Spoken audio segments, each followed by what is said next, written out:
रास्ते का भूत भूत की कहानी। मैं दिल्ली के एक फैक्ट्री में साफ सफाई का काम करता हूँ। मेरा घर फैक्ट्री से 5 किलोमीटर की दूरी पर है। मेरे पास एक साइकिल है जिससे मैं अपने घर से फैक्ट्री और फैक्ट्री से घर आता जाता हूँ। एक दिन जब मैं फैक्ट्री से घर जा रहा था तो रास्ते में मुझे एक लड़की दिखाई दी और वह मुझे घूर घूर के देख रही थी। मैं उसे टालते हुए अपने घर की ओर निकल पड़ा। दूसरे दिन फिर वही लड़की मुझे उसी जगह पर दिखाई दी और वह मुझे फिर से घूरने लगी। फिर भी मैंने उसकी तरफ पलट के नहीं देखा और अपने घर की ओर निकल पड़ा। मैं उसके पास रुका भी नहीं क्योंकि मुझे उस लड़की से डर लग रहा था। वह लड़की कई दिनों तक मुझे देखती रहती थी।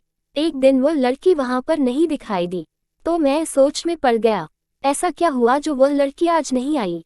फिर मैं अपने घर की तरफ निकल पड़ा। एक हफ्ते बाद मेरे घर पर एक चिट्ठी आई और मुझे पता चल गया था कि यह चिट्ठी उसकी ही है।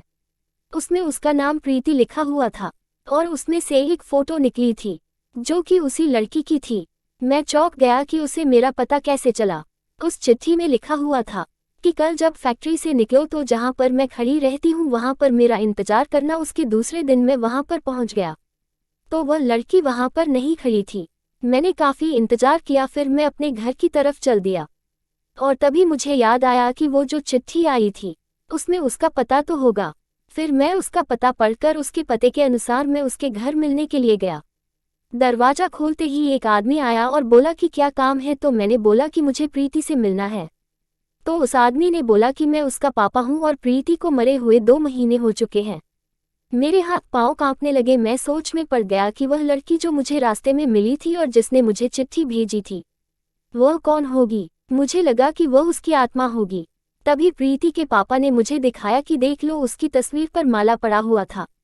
तभी मैं भागकर अपने घर पहुंचा। फिर मैंने उस चिट्ठी को जला दिया और उस दिन के बाद से मैंने कभी भी अनजान लोगों से मिलना और बात करना बंद कर दिया।